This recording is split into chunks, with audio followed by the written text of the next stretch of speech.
저와 여러분이 읽은 이 본문에는 이스라엘이 하나님께 드려야 될 제사 가운데 이 소제에 대해서 말을 하고 있습니다. 근데 좀 소제는 특별합니다. 일반적으로 제사를 이렇게 생각하고 떠올리게 되면은 이 동물을 잡아 죽이는, 그리고 동물을 태우고 또 거기서 나온 피를 이렇게 뿌리는 이런 제사를 우리는 생각을 하게 되어집니다. 근데 이 소제는 동물, 가축 가운데 또 어떤 것들을 잡는 게 아니고요. 피도 나오지 않습니다. 등장하지 않습니다.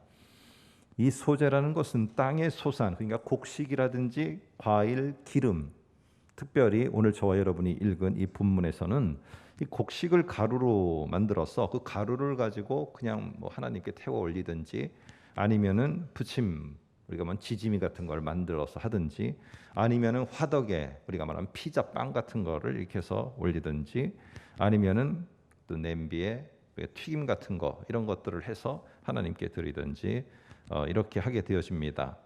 그게 좀 특별한 거죠. 이게 도대체 소제가 짐승도 없는데 피도 없는데 이게 무슨 제사가 이래? 그래서 이 소제는요 주로 곡식이 주가 된다고 해서 곡식 제사다 이렇게 또 부르기도 합니다. 그런데 또 독특한 거는 이 소제는 자기 혼자 드려서는 안 되는 거예요. 자기 혼자 떨그러니 이것을 곡식만 들여놓고 나는 이게 제사를 했다 이렇게 해도 안 되는 겁니다. 이것은 반드시 다른 제사와 병행을 해야 되는데, 특별히 이 지난주에 봤던 번제라는 이 제사, 그리고 다음에 나오는 화목제라는 이 제사하고 반드시 붙어서 같이 가야 되는 겁니다. 따로 떨어지면 안 되는 거예요. 이 병행을 해야지 이 효과가 있게 되어지는 것이죠. 그래서 오늘 2장을 보시면은 원래 보시게 되면 순서도 번제, 동물 제사들이 계속 나오는 게 아니라 갑자기 소제, 곡식으로 드리는 이 제사가 턱 등장해요, 순서상. 그리고 나머지 뒤에 가면 화목제. 이렇게 아마 배치해 놓은 것도 아마 이 소제가 번제를 드릴 때 곁다리로 같이 꼭 들어가야 된다.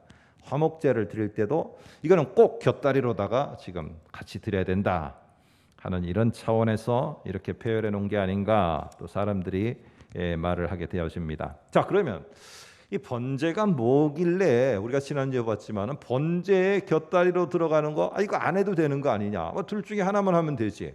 굳이 그것을 같이 해야 되느냐? 그럼 도대체 지난주에 우리가 번제로다가 하나님께 드렸을 때 그게 어떤 의미 속에서 우리는 번제를 하나님께 드리느냐? 그것도 아침과 저녁으로 이게 드리느냐?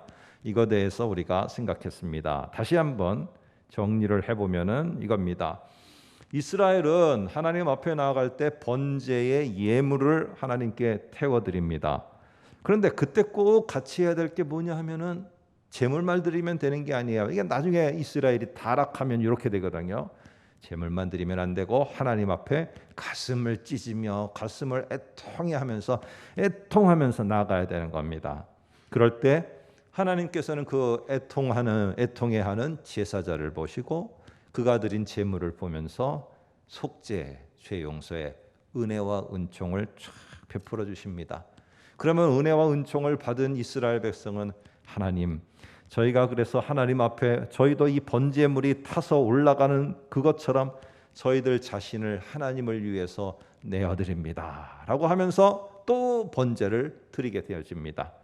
그래서 이 번제는 죄 사함의 은혜와 내가 하나님 앞에 이렇게 살겠습니다라는 바로 이 제사를 드리는 이스라엘의 헌신, 이 두 가지가 같이 있는 겁니다. 그럼 되지 않습니까? 그런데 거기에 왜 오늘은 곡식에 가루를 태우는 이 소제를 갖다가 곁다리로다가 붙여갖고 왜 꼭 해야 되는 겁니까? 안 하면 안 됩니까? 무슨 의미가 있는 겁니까? 아주 중요한 의미가 있습니다. 반드시 해야 됩니다. 소제 빠지면은 안 돼요. 왜 그런지 오늘 본문을 통해서 보겠습니다. 자, 2장 2절을 우리가 한번 같이 보겠습니다. 2장 2절에 보면은 이렇게 말합니다. 제사장은 그 고운 가루 한 움큼과 기름과 그 모든 유향을 가져다가 기념물로 제단 위에 불사를 지니 이렇게 말해요. 여기에 보면은 고운 가루를 가져온대요. 이 제사를 드리는 사람이. 근데 고운 가루는 사실 다른 가축, 양이라든지 염소, 소 이런 거에 비교하면은 뭐 값으로 치면은 그 정도가 아주 떨어지죠. 비중이 떨어지는 거예요. 뭐 가루 이게 얼마나 한다고요? 소 한 마리 들이는 거에 비하면은 이거는 뭐 비교도 할 수 없을 정도죠. 그러니까 이게 별로 비중이 없어 보이는 것처럼 보이는 거예요. 뿐만 아니라 여기 보니까 제사를 드리는 사람은 고운 가루를 이만큼 가져왔는데 정작 제사를 드릴 때 제사장은 그 중에 한 주먹만 가져다가 태워서 가는 거예요. 아주 작은 양이에요. 생각해 보세요. 별로 보잘것도 없고 전부도 아니라 작은 양이고, 아니 뭐 이런 게 뭐 소재로 꼭 드려야 되나? 짐승 잡아서 드렸으면 됐고 죄용서, 헌신 다 했으면 됐지. 아니 뭘 또 해야 되는 건가? 왜 필요하지? 그러나 여러분 성경을 잘 이제 봅니다. 이제 이 고운 가루라는 것과 또한 거기에 고운이라는 단어를 가지고 우리가 한번 좀 더 보면은 이 소재라는 게 정말 이렇게 값어치 없고 소중하지 않은 건가? 아니라는 거예요. 엄청 소중하고 가치 있다는 거예요. 오늘 그거부터 살펴보고 의미를 보면은 야 진짜 더 가치 있구나 하는 걸 알게 됩니다. 먼저 여기에 나오는 2장 2절에 나오는 고운 가루라는 것은 원래의 뜻은 우리가 고운 가루다라고 하니까 곱게 간 가루 이것만을 생각하는데 원래의 뜻은 고급스러운 요리 재료예요. 아마 지금 같으면야 곡식을 빻아갖고 곡식을 가루로 만드는 게 일도 아니죠. 일도 아니에요. 그런데 지금 몇 천 년 전에 이 고대 사회에서 이거를 하는데요. 고운 가루라고 되어 있는 이것은 그냥 고운 가루가 아니라 정말 귀한 손님이 올 때 귀한 음식을 만들기 위해서 소중하게 내 노동력을 기울이고 노력을 기울이고 거기에 정성을 기울여서 딱 준비해 놓은 거예요. 딱 준비해 놓은 거. 그러다 보면은 다른 사람이 볼 때는 별 볼 일 없는 것 같고 가치도 없어 보이지만 이것을 준비한 사람에게 있어서 고운 가루는 자기의 엄청난 애씀과 거기에 상당한 시간이 들여서 공들여 놓은 그러한 게 고운 재료라는 거예요. 그래서 누군가 나에게 정말 소중한 사람, 어떤 게 소중한 사람인지 모르겠습니다만 소중한 사람이 올 때 이 준비했던 고운 가루로다가 아주 기가 막힌 음식을 준비해서 그에게 제공해 줍니다. 여러분 이 가루가 의미가 없는 겁니까? 가치가 없는 거예요? 아니죠. 엄청나게 소중한 거죠. 그리고 우리 성경에 번역된 고운 가루할 때 고운이라는 게 입자가 아주 곱다라는 그런 뜻도 있지만은 또 다른 더 중요한 의미는요. 소중한이라는 의미를 갖고 있어요.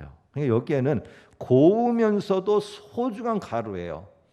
자, 이런 것들을 종합해 볼 때 이 소재물은 소중하지 않고 가치가 없다 아니에요. 소중하고 가치가 있고 꼭 필요해요. 그래서 하나님께 번제를 드릴 때 어떤 말들을 쓰느냐면은 막 짐승이 타올라가는 거 냄새 속에서 하나님이 하나님 여호와가 기뻐하시는 그런 향기로운 냄새다라는 말을 지난주에 썼다고 그랬어요. 그런데 이 가루를 태울 때도 어떻게 하느냐? 똑같은 말을 쓰는 거예요. 2장 2절에 보시면 끝에 말에 이렇게 돼 있습니다. 이는 화제라 여호와께 향기로운 냄새니라. 9절에도 이는 화제라 여호와께 향기로운 냄새니라.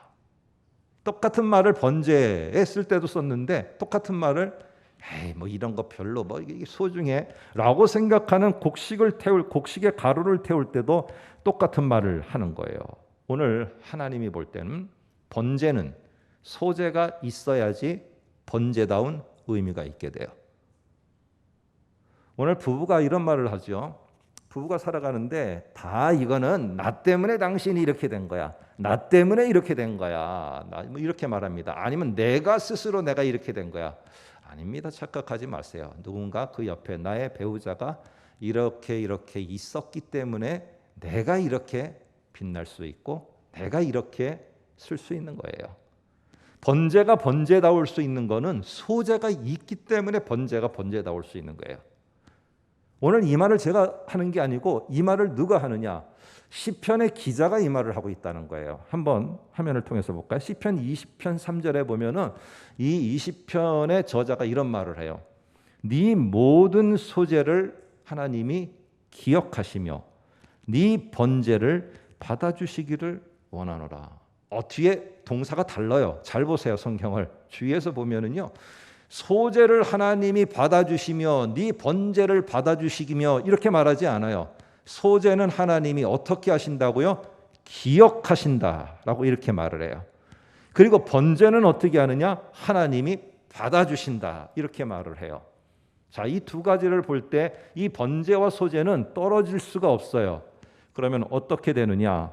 소제의 이 타는 냄새와 함께 하나님은요, 번제를 드리고 소제를 드리는 속에 하나님의 뭐가 작동을 시키게 하느냐? 소제는 기억을 작동시키게 하는 거예요. 그래, 이게 있었지. 그래, 이스라엘에 나에게 이런 게 있었지. 이런 소중한 게 있었지. 이 기억이 다시 더듬어지고 생각나며 그 감동이 밀려오면서 소제로 드렸던 것에 효과가 나타나요. 하나님의 뭐가 나타나느냐? 바로 속죄의 은혜가 쏟아지고요, 하나님께 헌신하는 헌신이 받아들여져요. 뭐 때문에 이렇게 번제물의 효과가 나타나느냐? 이 소제 때문에 그런 거예요. 소제 때문에. 근데 소제의 역할은 뭐냐 하면은요, 바로 오늘 이 성경에도 나옵니다. 2절을 한번 보시면은 이런 말을 해요. 끝에 보면은 그 기름과 그 모든 유향을 가져다가, 그 다음 말입니다. 기념물로 제단 위에서 불사를 지니. 9절도 보세요. 그 소제물 중에서 기념할 것을 가져다가. 소제는 아까 시편 20편의 기자도 말한 것처럼, 저자도 말한 것처럼 이 소제는 기념물, 기억하는 거와 관련됐구나. 화면을 볼까요? 우리는 기념물 하면은요, 뭐 내가 어디 다녀온 거, 제가 다녀왔으니까, 제가 이렇게 열심히 했으니까 기념으로다가 하나님이 저에게 좋은 추수를 주셨으니까 제가 그 기념으로다가 이거를 곡식을 바칩니다. 아닙니다. 기념물이라고 하는 것은요, 기억하다라는 동사예요. 이게 그러니까 기억을 하는 거예요. 기억. 결혼을 했을 때 반지, 결혼 기념에 반지를 보면서 옛날에 내가 결혼을 하면서 이렇게 서약을 했던 것을 다시 기억하는 거예요. 기억하는. 그래서 하나님으로 하여금 이스라엘과 관련해서 어떤 것을 갖다가 기억하게 만드는 거, 이게 기념물, 바로 우리가 말하는 소제라는 것이에요. 그렇기 때문에 중요한 것이죠. 그런데 도대체 뭘 기억에 떠올리게 해서 하나님이 그 속에 뭔가 하나님이 기억을 확 떠올라서 막 감동이 되시면서 하나님이 내가 정말 저 이스라엘 백성을 내가 속죄하고 그 은혜를 베풀어야겠다, 이런 마음이 생기도록 하느냐는 거예요. 하나님이 뭐가 갑자기 소제를 보면서 확 떠오르게 돼서. 오늘 이 성경 속에서는 그 답을 줍니다. 하나님이 저렇게 귀한 곡식을 갖고 왔어? 내가 감동이 되니까 내가 속죄해야지. 아닙니다. 그거는 번제고요. 오늘 이 속에는요, 곡식을 갖고 와서가 아니라 곡식은 뭔가 더 중요한 것을 생각나게 만드는 기념물이에요. 기념물. 근데 그게 뭐냐? 뭘 기억하고 기념으로다가 기억 속에서 감동까지 끌어내느냐? 한번 13절을 볼까요? 13절에 보면 이런 말을 합니다. 네 모든 소제물에, 앞에 화면을 보시면은 제가 색깔을 달리 해놨어요. 이게 검은 글씨로가 돼 있으면은 이게 탁탁탁 눈에 안 들어오더라고요. 한번 잘 보시면은 네 모든 소제물에 소금을 치라. 네 하나님의 언약의 소금을 내 소제에 빼지 못할지니 내 모든 예물에 소금을 드릴지니라. 여러분, 이 한 구절에 소금이라는 단어가 잠깐만 3번이나 반복됩니다. 3번이나. 그러다 보니까 우리는 왜 소금을 넣으라고 그랬을까? 이거 갖고 고민을 해요. 뒤에는 또 보면은요, 누룩하고 꿀은 넣지 말고 소금은 반드시 넣으라고 돼 있으니까 또 누룩과 꿀은 뭘까? 여러분, 우리는 이것은 이 당시에 가지고 있던 상징적인 의미를 동원해서 생각할 수 있어요. 그러나 일단 이 본문에서는 소금은 뭐를 내포하고 있다는 것을 가르쳐줘요. 13절에 뭐라고요? 하나님의 언약의 소금이다, 이렇게 말을 해요. 그러니까 결국에 하나님이 기억하시도록 하는 이 소제의 핵심 뭐냐? 하나님이 뭘 기억하도록 하느냐 하면은요, 하나님과 이스라엘 사이에 맺은 이 언약을 기억하게 하는 거예요. 우리가 결혼을 할 때 서로 주고받은 이 반지는 이게 얼마의 가치가 있는지, 이게 지금으로 환산하면 얼마 값이 됐는지, 금값이 얼마나 올랐는지, 이게 아니고요. 기억나게 만드는 거예요. 내가 그때 내 아내와 남편과 언약식을 할 때 내가 뭐라고 고백했고, 내가 모든 회중들 앞에서 어떻게 분명하게 고백했지, 이거를 다시 기억하는 거예요. 오늘 그래서 하나님께서는요, 도대체 뭘 기억하시고 은총을, 어떤 은총, 속죄의 은총을 내리시느냐 한 거예요. 바로 언약을 기억하게끔 하는 거예요. 언약을. 다른 게 아니고요. 이게 얼마나 가치 있는 걸 나에게 바쳤는가가 아니라 하나님을 감동시키는 거 뭐냐면은 내가 저와 맺은 언약이에요. 언약. 오늘 그래서 시편의 기자들은 하나님께 부르짖을 때마다, 하나님께 부르짖을 때마다 기념물과 같은, 우리 뭐 결혼한 사람들은 반지와 같은 걸 탁 내보여. 당신이 나하고 할 때 이렇게 말했잖아요 하면서 반지를 탁 보이는 것처럼 시편의 기자들이 하나님 앞에 하소연하고 하나님 앞에 간구할 때, 간구하러 나갈 때 기념물과 같은 걸 탁 내보이는데, 그게 바로 뭘까요? 한번 시편 74편을 통해서 한번 예로 한번 볼까요? 이렇게 말합니다. 시편 74편 18절에서 20절 보면은 거기에 뭐뭐 하십시오, 해주세요, 하소서, 하소서라는 말을 제가 따왔는데 거기 이렇게 말. 여호와여 이것만은 꼭 기억하십시오, 해주세요. 여호와여 이것만은 잊지 말아 주십시오. 그러면서 그게 뭔가를 뒤에서 말하는데 여호와여 잊지 마소서. 그게 뭐라고요? 그 언약을 눈여겨 보소서. 언약을 잊지 말아 달라는 거예요. 그냥 언약이 뭐예요? 오늘 남자와 여자가 결혼할 때는 평생토록 함께 하겠습니다, 함께 하겠다, 이걸 서로가 약속하잖아요. 오늘 이스라엘과 하나님은 뭐를 도대체 언약을 맺은 거예요? 우리 여러 군데 나오지만은 한번 예레미야 30장 22절을 볼까요? 예레미야 30장 22절 화면을 통해서 보겠습니다. 너희는 내 백성이 되겠고 나는 너희들의 하나님이 되리라. 이게 상당히 의미가 있는 말이에요. 사실 출애굽기 19장 이스라엘이 시작하는 시점에서 이와 유사한 말로다가 서로 하나님과 이스라엘이 결혼식과 같은 언약을 맺었는데, 이게 잊어버릴만 하면은 선지자를 통해서 이스라엘에게 말하는 거야. 너하고 나하고 언약 맺은 사이야. 시편의 기자들도 하나님 앞에 부르짖을 때마다 하나님, 저하고 하나님하고 언약 맺은 사이예요. 기억하셔야 돼요. 기억하셔야 돼요. 이렇게 말합니다.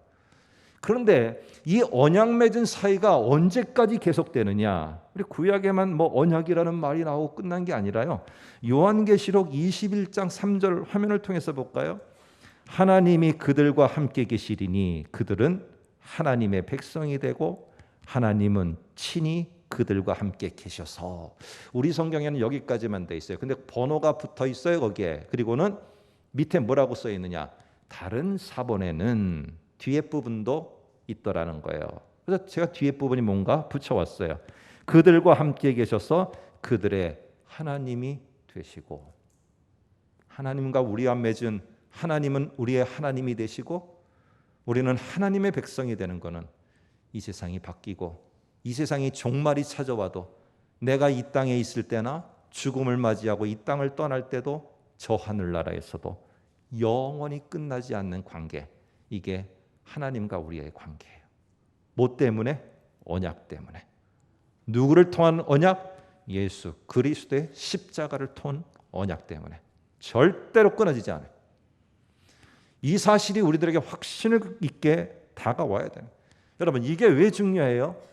하나님은, 그래서 하나님이 당신의 백성과 맺은 언약 때문에 하나님은 이 당신의 백성을 영원히 책임져야 되는 거예요. 영원히 책임져야 되는 거예요. 오늘 하나님 앞에 기도할 때마다 하나님, 당신하고 저하고 언약을 맺은 사이예요. 내가 눈물이 나요. 너무 힘들어요. 그럴 때 이 언약을 꺼내놓고 하나님께, 시편의 기자들은 외치는 거예요. 내가 하나님께 너무 부끄러운 죄를 졌어요. 하나님, 저 버리지 않으시잖아요. 그런데 하나님, 제가 하나님 백성답지 못했어요. 가슴을 치며 애통해 하는 거예요. 하나님 언약 백성인데 제가 이렇게 했어요. 결국에 그럴 때 하나님께서는 그러한 모습 속에서 이 언약 때문에 우리들의 애통을 받으시고 속죄의 은혜를 베풀어 주시는 거예요. 여러분, 우리는 그러므로 시편의 기자들이 쓰는 것처럼 하나님께 애통할 때 이렇게 해야 돼요. 하나님과 저와 맺은 언약을 기억하시고 당신의 백성이 이 죄로 인해서 지금 눈물 흘리며 죄를 끌어안고 기도하고 있습니다. 하나님, 저의 이 죄 때문에 부르짖는 소리를 제발 들어주시고 언약으로 인해서 하나님 속죄의 은혜를 베풀어 주십시오. 베풀어 주십시오. 이렇게 기도해야 되는 게 우리의 모습이에요. 그러면은 하나님은요 답을 주십니다. 그래 하겠지만은 우리 성경에 나오는 한 구절을 한번 살펴보겠습니다. 시편을 봤으니까 시편 89편 34절에 이렇게 말합니다. 내 언약을 깨트리지 아니하고 내 입술에서 낸 것은 변하지 아니하리로다. 나는 끝까지 네가 말한 그 언약 지키겠다. 이 말 속에 있는 여러분, 지금 이렇게 말한 모든 것들을요 하나의 스토리가 참 아주 일목요연하게 다 예로다가 성경에서 우리들에게 가르쳐주고 있어요. 그게 바로 어떤 사건이냐면은 이제 다윗이 다시가 아니라 이제 다윗이 정식으로 왕위에 오르게 됩니다. 왕위에 오르게 되는데 뭐 그렇지 않습니까? 옛날 같은 경우 왕위에 오르면 어떻게 돼요? 자기를 갖다 죽이려고 한 사울의 모든 혈족은 다 죽여버려야 되는 거 아니겠어요? 다 죽여야 되는 거예요. 다 죽여야 되는 거예요. 그런데 도대체 이 사울의 혈육 가운데 또 그의 자녀인 요나단의 혈육 가운데 누가 있는가 하고 봤더니 무비보셋이라는 약간 장애가 있는 그 사람이 있는 거예요. 그래서 그를 데려오게 되고 그에게 말을 하는 장면이 사무엘하 9장 7절에 나옵니다. 다 아시는 내용이지만 한번 9절을 주의 깊게 볼까요? 화면을 통해 보겠습니다. 다윗이 이렇게 말합니다. 다윗이 그에게 이르되 그 다음 말입니다. 무서워하지 말라. 왜? 자기의 할아버지가 한 게 있거든요. 그러면 어떻게 돼? 자기는 멸절돼야 되는 거예요. 자기를 불렀다는 사실은. 이건 100% 확신이에요. 그냥 두려워할 수밖에 없죠. 그런데 뭐라고 말하느냐? 그 다음 말입니다. 너는 이것 때문에 그 죄 때문에 너는 반드시 죽어야 돼. 하는데 뭐라고 말하느냐? 그게 아니고 다윗은 이렇게 말합니다. 내가 반드시 네 아버지 요나단으로, 우리 성경에는 말미암아라고 되어 있지만은 원래의 뜻은 네 아버지 요나단을 내가 기억하며라고 되어 있어요. 기억하는 거예요. 그러면 요나단의 뭘 기억하고 있는 거겠습니까?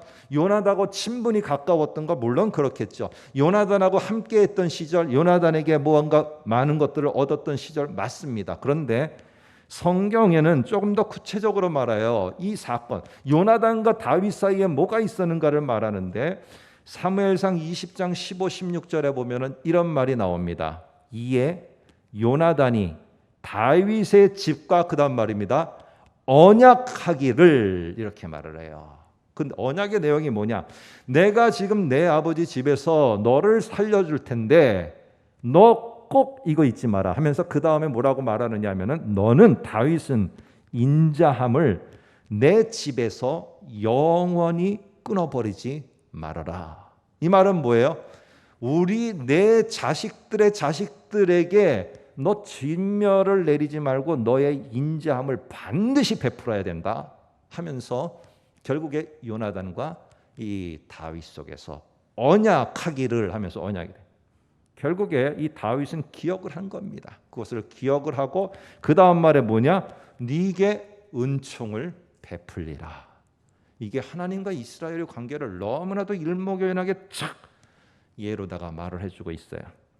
여러분, 오늘 그래서 우리는 기억해야 되는 것은 하나님이 우리들에게 은혜를 베푸시고 속죄하시고 우리를 갖다 끝까지 책임져 주시는 거, 내가 이뻐서 물론 그럴 수 있죠. 내가 뭔가를 잘해서 그럴 수 있죠. 그럼 내가 못할 때는 나를 버려야 됩니까? 아니에요. 우리를 그럼에도 내가 채찍질을 해서라도 죄를 끝까지 내가 붙잡아야 된다. 어디에 근거해서? 하나님과 우리가 맺은 예수 그리스도 때문에 맺게 된 바로 그 언약 때문에. 너희는 나의 백성이다. 내 새끼이기 때문에 나는 끝까지 너 책임진다. 절대로 내가 너 포기하지 않아. 어떤 죽을 것 같은 상황 속에서도 나 너하고 언약 맺은 거야. 심지어 사람과 사람이 왕과 왕이 언약을 맺어도 그거를 이 땅에 사는 동안 끝까지 지키려고 하는데 하나님이 내가 너하고 언약을 맺어놓고 내가 그거를 깨겠느냐? 절대로 그렇지 않다.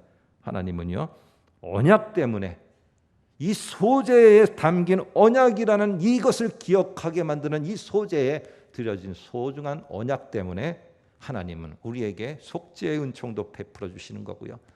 내가 하는 보잘것없는 참 어린애 장난 같은 거 갖고 하나님 요구했습니다 해서 덜덜덜 떨고 올려드리는 것도 너무너무 애썼다, 너무너무 수고했다 라고 받아주시는 게 내 새끼가 한 거기 때문에 그런 거예요. 내 백성이 한 거기 때문에 자꾸 보잘것없는 건데도 귀하게 여겨주시는 거예요. 그래서 성도도 언약을 기억해야 돼요. 이 소재의 언약은 하나님만 기억하시고 속죄를 베풀어 주시는 게 아니라 가나안 땅에서 살아가지만은 내가 언약 백성이야. 나는 하나님의 백성이야. 그러니까 하나님의 백성다운 거를 나는 살아가야 돼라는 것을 잊어버리면은 안 되는 거예요. 오늘 이 반지를 보면서 신랑만 기억합니까? 아니에요. 반지를 보면서 신부도 기억해요. 언약을 보면서 하나님을만 기억합니까? 아니에요. 이스라엘 백성 바로 우리도 예수 그리스도의 죽으심과 그것을 통해서 오늘 우리가 맺은 하나님과 맺은 이 언약은요, 우리도 기억해야 되는 거예요. 우리도 내가 이렇게 해서 속죄의 은총을 받은 자인데 내가 어떻게 살아가야 되는 건가? 어떻게 살 것인가? 오늘 그 답이 11절에 나옵니다. 한번 볼까요? 11절에 이렇게 말합니다. 너희가 여호와께 드리는 모든 소제물에는 누룩을 넣지 말지니 너희가 누룩이나 꿀이라고 했는데 이 꿀은요 벌꿀이 아니라 과일 시럽입니다. 이 꿀을 여호와께 화제로 드려 사르지 못할지니라. 근데 뒤에 보니까 네 모든 소제물에 소금은 반드시 치라 넣으라고 돼 있어요. 자, 아까 말씀드린 것처럼 이게 뭐 누룩과 꿀은 부패를 상징하기 때문에 부패하게 만들면 안 되니까 언약을 부패하게 만들면 안 되니까 넣지 말아라. 소금은 부패를 방지하니까 언약을 끝까지 유지하니까 소금은 꼭 넣어라. 뭐 이런 상징적인 의미가 얼마나 들어있는지 이 본문에서는 말하고 있지 않아요. 그래서 저는 이거는 거두절미하고요. 오늘 중요한 내용이 여기 나와요. 자, 보면은 11절에 보면 뭐가 나오느냐? 뭐뭐뭐 하지 말라가 나와요. 동사를 잘 보면. 그리고 뒤에는 보면 뭐뭐는 반드시 해라 이게 나와요. 여러분 뭐가 생각나십니까? 딱 두 개로다가 응축해서 말해요. 뭐뭐 하지 말라, 뭐뭐는 해라. 어디에 나오는 거예요? 십계명에 나오잖아요. 십계명에 우상 숭배, 우상은 만들지 말라. 너희는 안식일을 부모는 공경하고 안식일은 거룩히 지키라. 뭐뭐 해라가 나오잖아요. 딱 두 가지로 요약되게. 결국에 오늘 이것을 지켜 행하는 것, 누룩과 꿀은 넣지 않는 행위. 근데 이방 사회에서는 이게 꼭 맛을 내기 위해서 좋은 것 같아요. 음식을 조금 더 맛나고 달콤하게 만들기 위해서 백색을 넣어야 되는 것처럼 뭔가 이것은 그런 것 같아요. 그런데 이게 도움은 아닌 것 같아요. 그런데 오늘 이처럼 모르겠습니다만 꼭 해야 될 것과 하지 말아야 될 게 분명히 나와요. 그러면 소제를 통해서 우리가 기억해야 될 게 뭡니까? 하나님은요, 나의 백성이지. 그래, 니네가 잘못해도 내가 또 이렇게 패스를 해도 다시 내가 용서를 베풀어서라도 내가 너희에게 이 속죄의 은총은 베풀어야지. 이러면 우리는 가만히 있는 게 아니에요. 우리도 어떻게 해요? 나는 언약 백성이지. 내가 이 가나안 땅에 살고 있는데 이 속에서 어떻게 사는가? 여러분, 하나님이 가나안 땅에 들어가서 이 세상에 파송하면서 저들보다 더 탁월하게 큰 거 더 많이 만들어서 결국 경쟁에서 승리해갖고 저 가나안 민족을 지배하는 큰 민족을 되라고 하나님이 이렇게 명령했습니까? 아니에요. 그런 명령한 거 없어요. 하나님이 명령하신 거는 딱 하나밖에 없어요. 뭐라고 하느냐? 우리가 말하면은 하나님의 말씀하신 것을 보면은 잘 보면은 뭐 하지 말아라. 왕이 되면은 이런 거 두지 말아라. 그러나 왕이 되면은 이것만큼은 반드시 내 곁에 율법서 같은 이거는 반드시 내 곁에 두고 떠나지 않게 하라. 분명히 하지 말라는 것과 하라는 게 있어요. 오늘도 우리가 살아가면서 내일도 살아내면서 우리는 하나님이 주신 말씀 속에 오늘 내가 하지 말아야 될 것, 오늘 내가 살아내야 될 것, 이게 우리들 속에 들리는 게 있어요. 우리는 그것을 해나가는 게 언약 백성이에요. 언약 백성이 그거 하는 거예요. 그거 살아내는 거예요. 여러분, 우리가 언약을 기억하소서, 언약을 기억해 주십시오 하고 죄에 대해서, 나의 상황에 대해서 애통하고 나갈 때 하나님은요, 언약을 기억하세요. 그리고는 언약을 기억하시고 우리에게 속죄의 은혜를 베풀어 주세요. 더 큰 역사적인 어떻게 보면 흐름 속에서 그 속죄의 은혜가 영원히 작동하게 하기 위해서 당신의 독생자를 이 땅에 보냈어요. 그래서 우리는 속죄의 은혜를 베풀어 주셨어요. 그렇다면은 언약 백성이고 하나님과 언약 속에서 속죄의 은혜를 내가 받았다면은 나도 언약 백성으로 하나님께 해드려야 되는 삶이 있는 거예요. 하나님은 나에게 정말로 속죄를 애통하고 나갈 때 하나님은 애통하는 나를 끌어안아 주세요. 내가 고통의 날을 하루하루 보내고 있을 때 그 백성의 눈물을 닦아주세요. 오늘 요한계시록 21장 거기에 보게 되면은 나는 너희의 하나님이 되고 너는 나의 백성이 되리라 하고 뒤에 뭐라고 나오느냐? 그 하나님이 그 백성의 눈에서 흘리는 눈물을 닦아주시고 천국에서 있을 모습을 말하고 있어요.